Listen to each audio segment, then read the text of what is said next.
Another way that I realized that I was missing time was, number one, that bills that I had agreements, payment arrangements with these companies, and I was missing the deadlines. And then another way that I realized I was missing time was usually because I'm a little OCD sometimes. I would not allow my email inbox to become cluttered. I would keep it cleaned out. So maybe 10, 15 emails at the most, stuff that was I needed to take care of.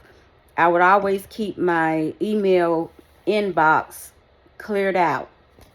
Well, how about one time, I think this was back in October, November, I don't remember exactly when, I ended up with 3,000 emails. 3,000. I have yet to see the end of that, the beginning of that. Well, this time, when I got my memory back, y'all, I have over 8,000 emails in my inbox.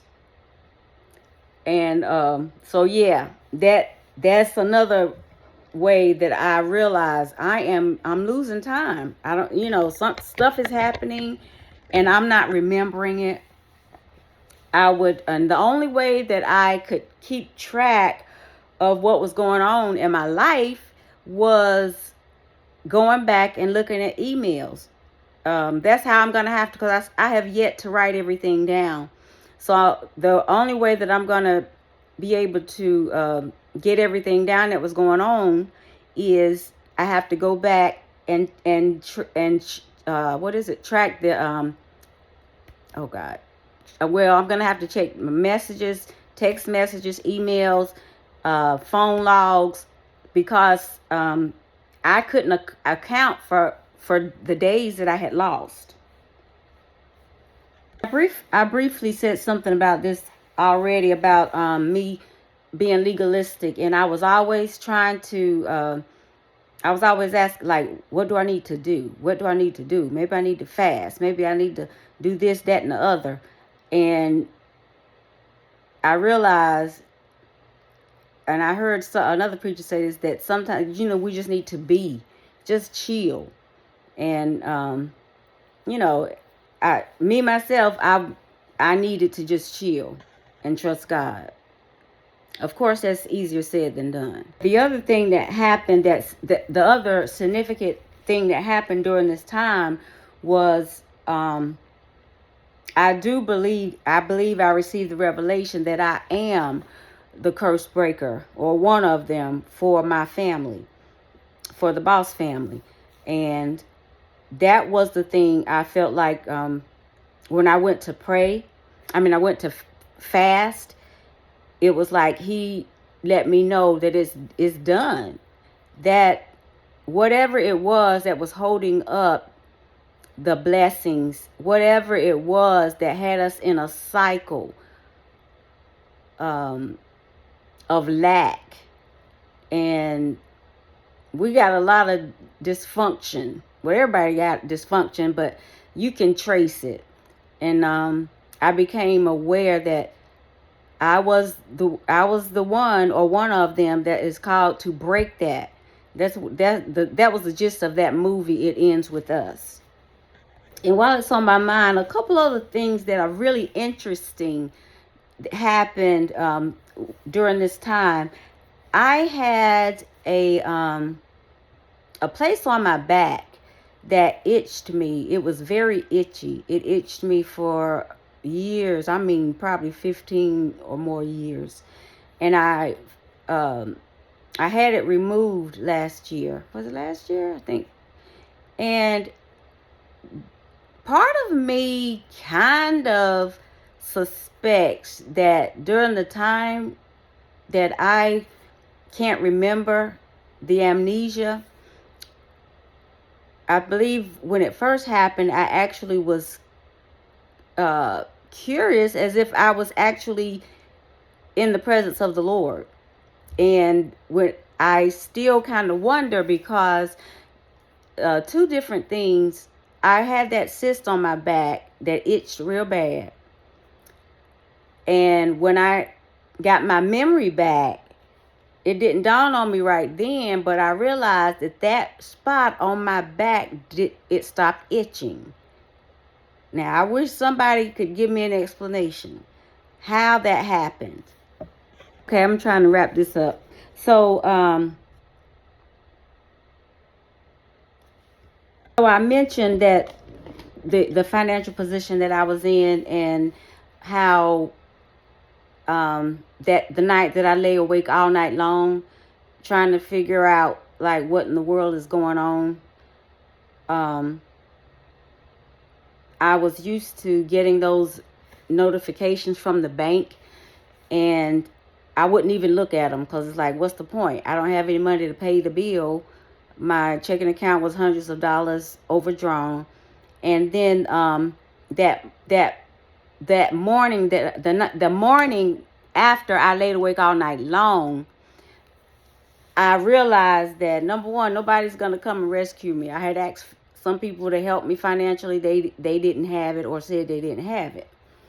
And so that night that I lay awake all night long looking around at these four walls, I again thought about just killing myself. And so I actually had to put that gun away because it was in my sight. I've had to put that thing away, covered it up, because the devil was edging me on to use it against myself. So on December the 6th, that night I actually went to sleep. And so I was thanking God that I went to sleep. And then at 6:45 that morning, after being awake all night, I realized I had a few revelations. Number one, I realized that I can't do anything without God. Not anything.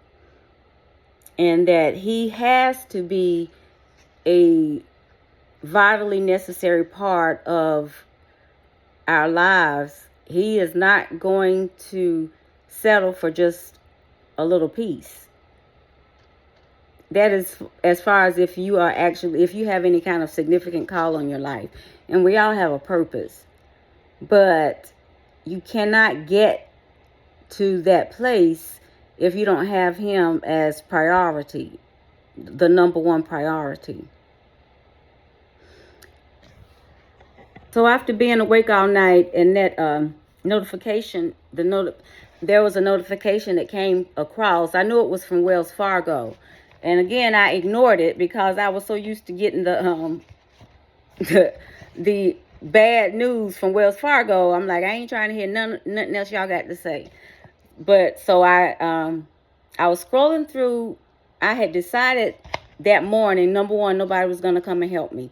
And then I realized I was already putting in, I'm always looking for a job. So, but because of the depression, I hadn't applied for any jobs in the last several days.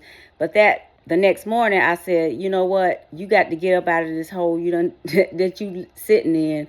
And, so I started going through my emails and checking if anybody had reached out to me regarding a job or anything. So I kept scrolling, looking to see if I had any unfinished business that I need to take care of. Well, then I remembered, I need to go and check that to see actually what they're saying from Wells Fargo, what this notification was. Well, turns out all of my back unemployment, the weeks that I didn't receive unemployment, that notification was from Wells Fargo telling me that I had a direct deposit and that all of that money was now available for me. So that's the praise report, is that it was like God pushed me to the point where I realized that it has to be Him. We can't have our confidence in a job a person. It has to be him. He has to be the vitally necessary part of our lives.